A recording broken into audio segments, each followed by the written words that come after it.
Ya, halo teman-teman, kembali lagi ya. Kita mau menunggu Mas Salim.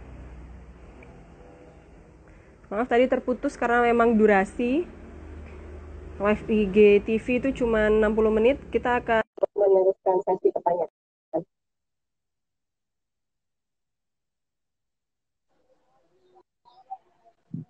Ya, silakan Mas dilanjut.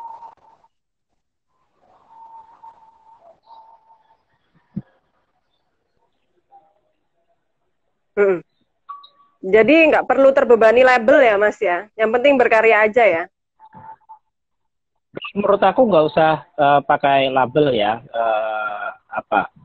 berkarya saja. Oke. Kemudian yang kedua, saya kira teman-teman juga bisa menulis tema yang bukan pesantren, tapi dilihat dari sudut pandang orang pesantren, kan bisa saja. Uh, Betul.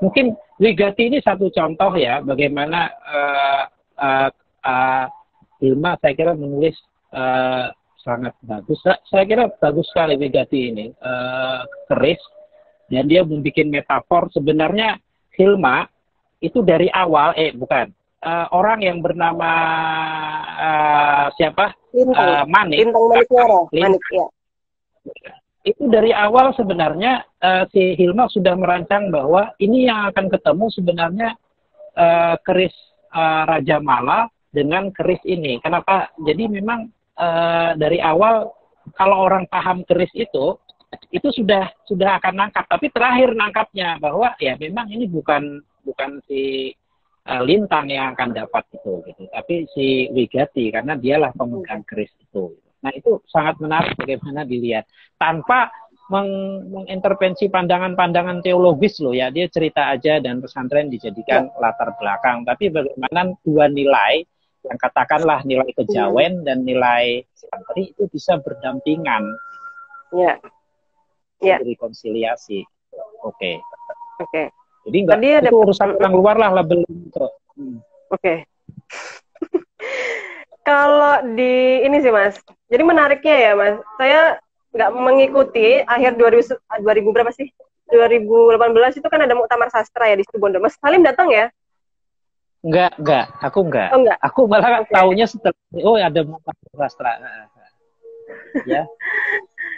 Uh, jadi kan saya sih baru sadar juga belakangan ini ketika saya lagi merancang pertanyaan-pertanyaan ini tuh bisa ya apa Tuhita dan kemudian beberapa karya setelahnya itu lahir tepat setelah Muktamar Sastra Situ Bondo. Saya juga bertanya-tanya apakah tren yang muncul ini tuh yang diharap-harapkan oleh beliau-beliau atau kayak gimana Mas kira-kira beliau memandang tren ini. Ya bisa jadi. Ya saya tidak tahu apakah teman-teman mungkin Hilma datang ya atau yang lain-lain pada acara itu gitu. Uh, tapi kalau kita kembali ke batasan sastra itu artinya hal-hal besar yang apa karya-karya yang ditulis gitu ya dalam bentuk buku itu kan sastra seperti itu atau karya-karya tertulis lah sastra itu. Makanya kalau orang nggak bisa nulis nggak bisa baca itu illiterate namanya ini. Itu bisa jadi dalam pengertian yang luas, Mbak, sastra Ya, di sana. Artinya oke. bisa saja tradisi menulis uh, puisi, tradisi menulis mensarah kitab, misalnya itu bagian Hmm, dari sastra pesantren kalau menurutku, betul, bagian dari betul. mensarah kitab. Yang hal yang menarik adalah kalau kita mau ini secara luas loh ya, kalau kita kembali ke era 50-an, sebenarnya dari pesantren itu sedikit sekali orang yang menulis dalam bahasa Indonesia. Kalaupun ada kiai yang menulis, biasanya mereka masih menulis dalam Arab Pegon, Pegon, ya. ya. Ya, kebanyakan intelektual muslim yang menulis tahun 50-an itu sebenarnya orang-orang Sumatera yang bisa Ya. jadi yang secara kultural mungkin dianggap bukan NU. Saya punya agak kajian atau saya suka ngutak-ngetik ini melihat bagaimana era itu ya. Tapi bukan berarti kiai-kiai di pesantren tidak menulis, mereka menulis dengan Arab Pegon gitu. Nah, Mm-mm. mungkin bagian dari sastra itu juga itu gitu ya. Ya, Dan ini luar biasa, betul, banyak sekali para betul. penulis di lingkungan pesantren, termasuk sastra yang teman-teman perempuan ini. Oke. Eh, Mas Salim kan apa namanya? Gini, dulu tahun 75 ya, termasuk isai pertama Gus Dur kan membicarakan tentang sastra atau pesantren di dalam Ya. sastra. Ini Gus Dur kan sangat menanti-nanti momentum bagaimana sastrawan itu memasukkan pesantren dalam karya mereka. Dan Gus Dur sendiri juga bercita-cita ingin jadi apa namanya untuk menulis Novelis, novel gitu. novelis. Iya. Iya, betul. Kalau boleh berangan-angan sih Mas, sebenarnya kalau Gus Dur ya sebagai orang pesantren tuh akankah beliau mengangkat latar belakang pesantren sebagai setting novelnya atau kira-kira enggak gitu? Karena kan rujukan Gus Dur juga luas sekali rujukan sastranya. Kalau menurutku ya, Gus Dur tidak sanggup menulis novel itu. Pertama, memang menulis novel itu tidak mudah. Mungkin dia tidak ada waktu. Tapi yang paling utama rasanya, kalau dilihat bagaimana Gus Dur mengkonseptualisasi yang namanya sastra keagamaan itu memang berat. Mungkin Gus Dur tidak sanggup menulis itu, bukan karena dia tidak sanggup menanggung bebannya.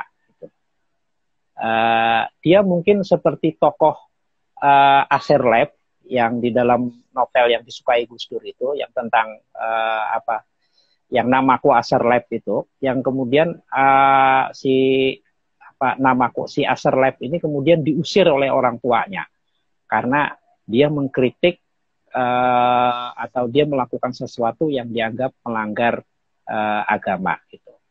Jadi kalau kita lihat ya bagaimana Gus Dur mengkritik Hamka. Saya kadang-kadang gini Gus Dur gitu ya. Saya itu orang yang waktu sejak kecil membaca Hamka ya. Maksudnya karya sastranya. Nah, ketika saya baca Gus Dur itu saya kaget luar biasa karena dia mengkritik Hamka begini. Maksudnya mengkritik karya Hamka dalam sastra ya. Dia bilang gini dengan sedikit gaya Gus Dur ya. Sebagai orang yang membaca karya-karya sastra dunia, kata Gus Dur, seperti karya-karya Rusia, kira-kira begitu, saya tidak melihat ada insight apapun di dalam karya Hamka. Saya melihat itu... Hamka itu dibilang picisan ya, Mas? Iya, dibilang picisan. Dia bilang gini, dan saya juga baru sadar itu. Bayangin katanya, ada seorang anak muda yang namanya Abdul Hamid itu ya, itu cintanya ditolak. Lalu kemudian dia pergi ke Mekah, sholat aja, berzikir saja, sampai mati. Kemudian meninggal. Betapa ceketnya anak muda ini, kata Gus Dur. Hanya ditolak cintanya aja bisa begitu. Bayangin kalau di Indonesia, kata dia, ada orang yang anak muda seperti itu. Saya juga, iya juga ya, benar juga ya, pikir gitu. Nah, yang bikin kaget itu adalah Hamka ini kan modernis. Kalau kita baca tulisan-tulisannya, sangat modernis, sangat mendekati sesuatu itu sangat rasional, tetapi karyanya itu jabariah sekali. Bagaimana orang putus cinta, nggak kerja lagi, lalu ya udah sudah nggak sholat aja gitu kan. Ini kan karya artinya ini ya, bukan sebagai cerita ya, tapi bagaimana implikasi sebuah karya sastra itu. Nah, sebaliknya Gus Dur misalnya sangat mengagumi karya-karya kayak Asher Leib tadi ya, kemudian karya Robohnya Surau Kami. Wah itu kalau diterapkan ke pesantren bisa jadi banjir besar itu kalau seperti itu. Nah itu jadi saya pikir Gus Dur mungkin nggak sanggup juga mengkritik dalam pengertian yang seperti itu gitu. Ya nggak tahu ya. Kalau nanti arahnya kritik. Kalau arahnya ke lain, saya sih menduga tidak juga kritik. Mungkin kalau teman-teman tidak sekedar menjadikan pesantren sebagai latar belakang cerita. Nah, itu mungkin nanti menarik. Jadi bukan hanya sekedar latar belakang loh ya. Iya. Baik, ada pertanyaan lagi nih Mas. Saya ingin bertanya dari Mas Paneges Pandu. Dalam nulis sebuah karya sastra lebih penting mana Mas, memperbanyak referensi bacaan atau mempertajam pembacaan kita terhadap fenomena yang ada? Wah, ini saya ini jadi cara menulis sastra ya. Kalau menurut aku ya kata Kunto Wijoyo itu, saya kutip Kunto Wijoyo ya, meskipun tadi saya ceritakan ininya, ya rumusnya hanya 3, menulis, yang pertama, yang kedua menulis, yang ketiga menulis lagi. Jadi menulis aja dulu gitu loh. Jadi tidak ini. Nah, memang seorang penulis itu butuh circle, lingkungan. Lingkungan itu bisa saja rumahnya ya, bapak ibunya, kakaknya, adiknya, yang sudi membaca karyanya. Dan dia menerima kritik dan terbuka menyampaikan kritik. Welek misalnya gitu kan. Oh ini misalnya. Nah, itu dia butuh seperti itu. Kalau tidak memiliki seperti itu, ya bikinlah circle 2 orang, 3 orang yang saling bertukar pendapat tentang apa yang ditulis gitu. Pasti bisa kok. Pasti asal mau sih bisa. Oke. Oke, Mas Salim, kayaknya apa namanya, diskusi kita hari ini kita cukupkan.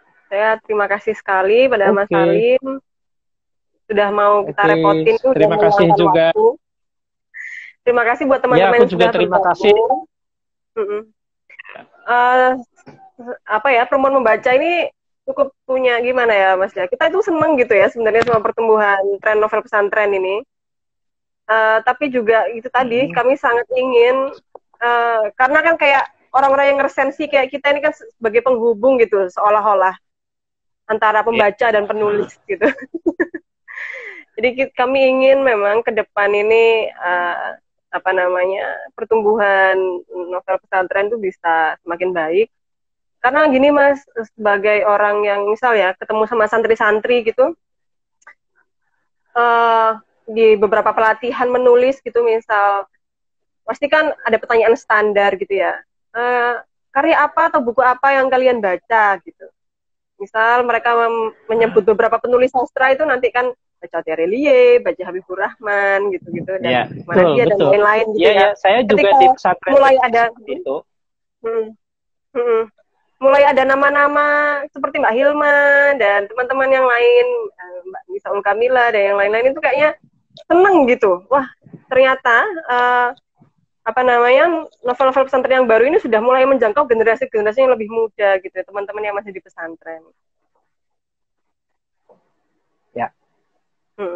Dan harapannya kan menumbuhkan biar mereka juga terinspirasi untuk berani nulis juga seperti penulis-penulis yang mulai muncul ini. Ya. Ya. Oke, terima kasih teman-teman. Yang penting ya Mas. Sedikit aja ngomong. Yang penting ditumbuhkan itu juga adalah bahwa ini karya sastra. Jadi jangan dipandang misalnya ini semacam traktat ilmu sosial atau ajaran agama. Jadi kalau ada sedikit yang, jadi nanti teman-teman ini juga bisa menjadi semacam pelindung lah ya bagi para penulis yang, karena penulis yang baik atau tulisan yang baik itu harus lahir dari suasana yang bebas, tidak ada tekanan. Jadi kalau dia memang bebas menulis apa yang ini, ya itulah kebebasan itu adalah hal mutlak yang dimiliki seorang penulis gitu, tanpa beban. Kalau bebannya banyak, ya itu tadi, termasuk beban ingin menyampaikan khotbah, ingin menyampaikan ajaran di dalam karya sastra, itu juga sangat berbahaya. Dalam arti orang baca loh ini kayak begini ya, kayak gitulah. Kira-kira begitu ya. Saya sih yang kedua begini. Saya optimis orang teman-teman pesantren akan lahir banyak penulis karena mungkin orang pesantren lah atau pesantren lah yang masih memelihara tradisi siswanya SMP atau SMA tidak membuka HP kecuali mungkin seminggu sekali atau bahkan sebulan sekali atau bahkan hanya saat liburan. Ini saya kira kesempatan kepada mereka untuk mendorong pembaca, karena pada saat yang sama di generasi mereka mungkin sudah tergila-gila pada HP. Itu ya catatan saya. Dengan catatan pesantren ini ya Mas ya, membolehkan santri-santrinya untuk baca karya sastra ya. Ya mingguan nggak apa-apa, mingguan misalnya. Baik. Oke, ya. Terima kasih. Rasanya nggak pengen berhenti gitu.